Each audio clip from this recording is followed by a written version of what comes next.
Wherapy. Therapy wherever, whenever. Hello, my name is Philip Anderson from Wherapy. Therapy whenever, wherever. In this week's reader question, I'm answering the question, why does my depression come and go? And there are many, many different reasons for this. But before we begin, I thought I'd outline the symptoms of depression. So we have three categories of symptoms. We have the affective symptoms, and there are two of these.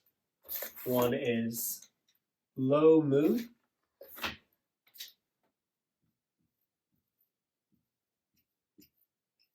and the other is a lack of interest in things one otherwise thought was quite interesting.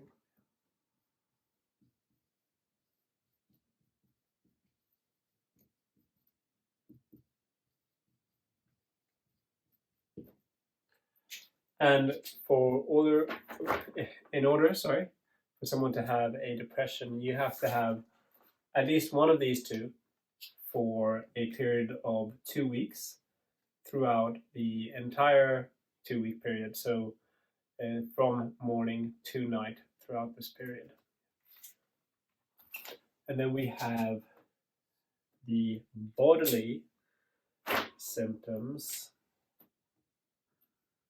I'm translating this from Swedish in my head, so the words might be a bit different, but we have the bodily function. So we have, for example, sleep. If your sleep cycle has gotten worse, then that might be a symptom of depression. We also have appetite. If your appetite has changed, if you're eating less or eating less of the healthy stuff and eating maybe more fast food, junk food, that is a typical symptom of a depression. But it's not a key symptom. The key symptoms is the affective. If we don't have one of these, then you don't have a depression.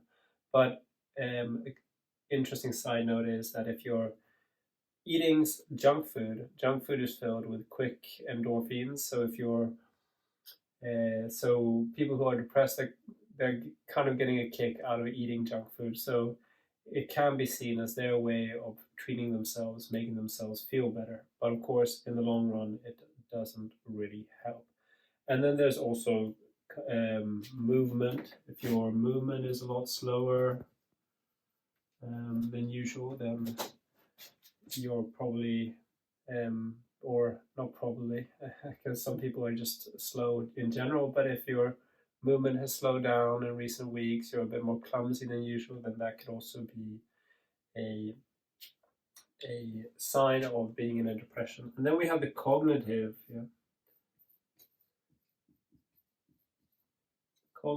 symptoms. And here we have, amongst other things, we have concentration.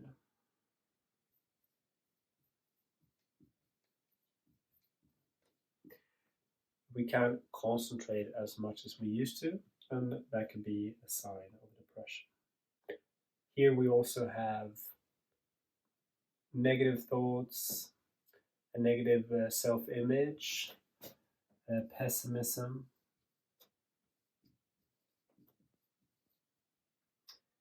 negative self-image.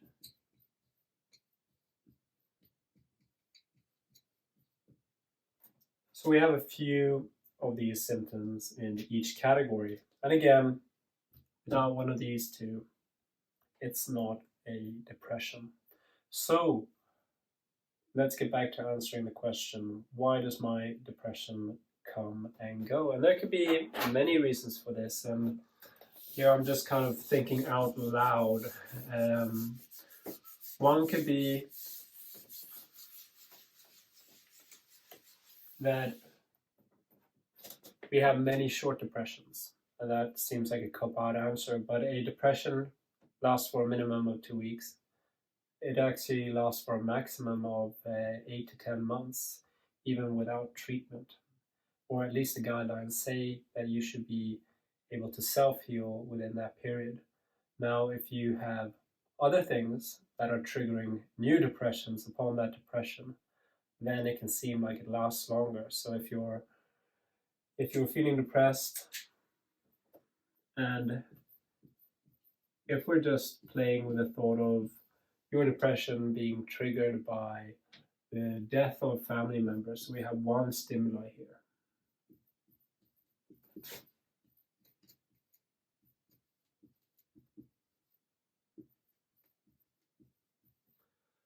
And then within the 8 to 10 month period, we have another stimuli. For example, flunked out of school.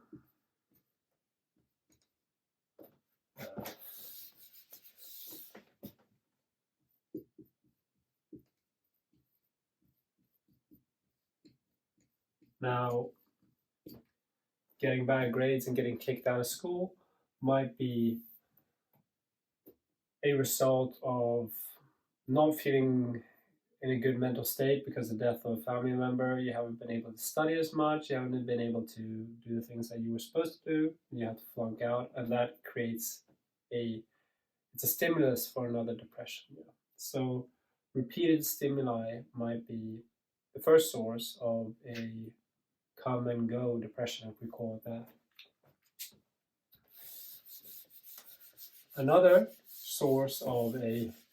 Another reason why a depression can come and go is the repeated reopening of interpsychic wounds. Yeah.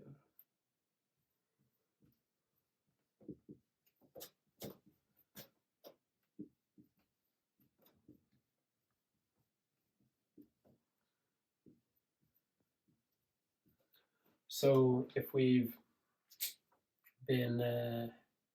our depression has its roots in a childhood drama, for example, or not even childhood drama, maybe a unsatisfying relationship during childhood, then having some sort of stimuli in the present that reminds you of that can cause a depression to come back, obviously. So, for example,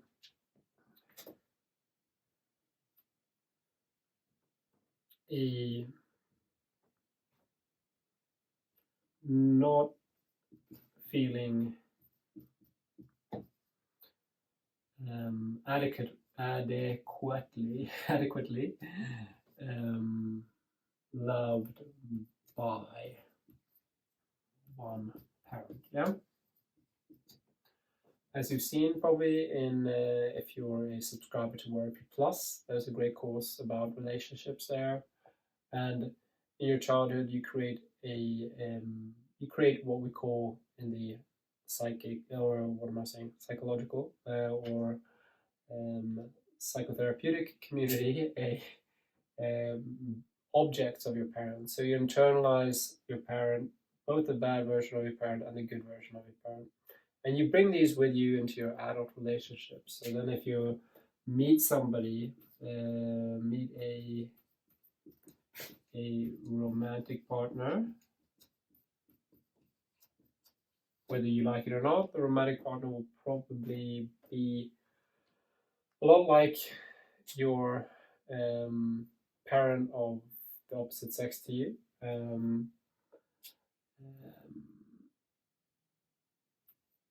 Then if you have this relationship to the partner, and it can kind of be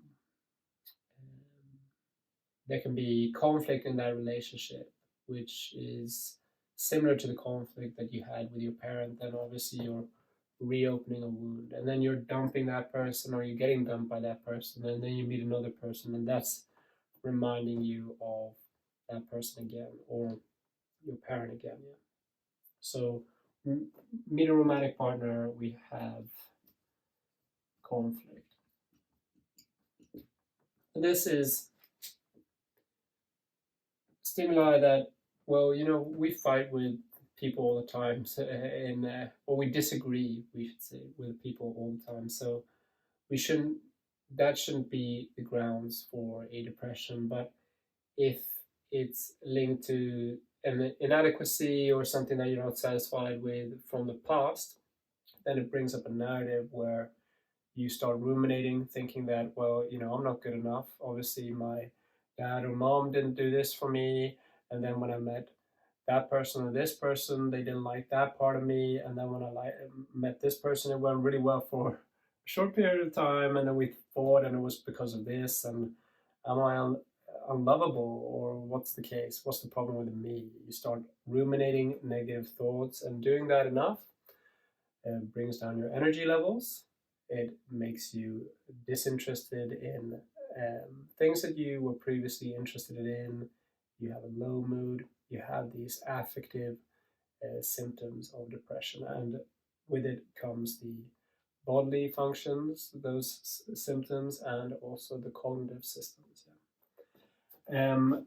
A final reason, and this is nothing I've thought of too thoroughly, but it is the momentary disappearance of some of these symptoms of a depression. Yeah. So we might be feeling quite well, our mood might improve, and we might not feel like we have a low mood, for example.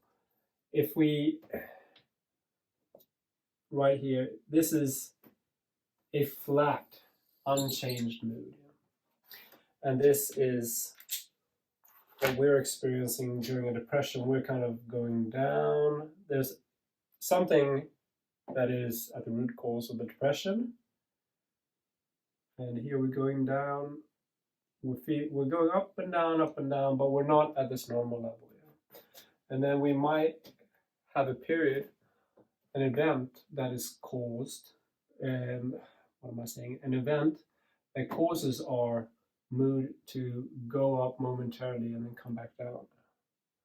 And this might be a positive event, which is maybe paving over the cracks of your inner conflict. Yeah. So if this person, for example, has a conflict that is an inner conflict that stems from the past, and an incident in the past or repeated incidences in the past, which is stimulated narrative, and they're feeling low for a long period of time, and then all of a sudden they get a boyfriend or they get a girlfriend, or a promotion at work, and then they're given that energy boost. One of the affective symptoms, the low mood. They're being given that energy boost to overcome that low mood, so they don't have that symptom any longer. And if you don't have one of those two symptoms, the low mood or disinterest, then you don't have a depression anymore. So having these momentary or these events that are kind of momentarily pushing your mood up or making you a little bit more happier about life. Because the reason why you're coming back down, then why the depression seems like it's coming and going, is because you haven't fixed the core problem, which was here, which started the depression, or which is the main reason of the depression. And this is what happens in therapy quite a lot. We have a patient, there's loads of work to do, and then the patient might get some sort of happy event in their life. They might find a partner, they might get promoted, and this solves their depression momentarily. And then they might not focus on going back and searching for the reason why their depression was created in the first place. Because that's the key to unlocking it. And then if you unlock it, then you'll be up here. You'll be on an even mood for a longer period of time. For hopefully forever. But having that positive stimuli, those short positive stimuli that bring the mood up just a little bit, can also make you give up on therapy, make you give up on searching for these answers, yeah, and therefore bring you back into depression. So that is a reason why a depression can come and go. So if you like this video, give it a thumbs up. Also, consider subscribing to the channel. We have 940 subscribers. Can we just bring it up to 1,000 by the end of the month? I'd be grateful. And as I said, my name is Philip. I'm a therapist and the founder of Wherapy. And Wherapy is a online one-on-one therapy website. So you can book a session there if you want to. You can also subscribe to something called Wherapy Plus, which is a online platform that is packed with mental health courses, guided meditations, journaling programs, self-help software, and live seminars, and also a discount on one-on-one therapy sessions and free group therapy. So if you're interested, that's just $14 a month. So go and subscribe. Also, have a great day and take care of yourself.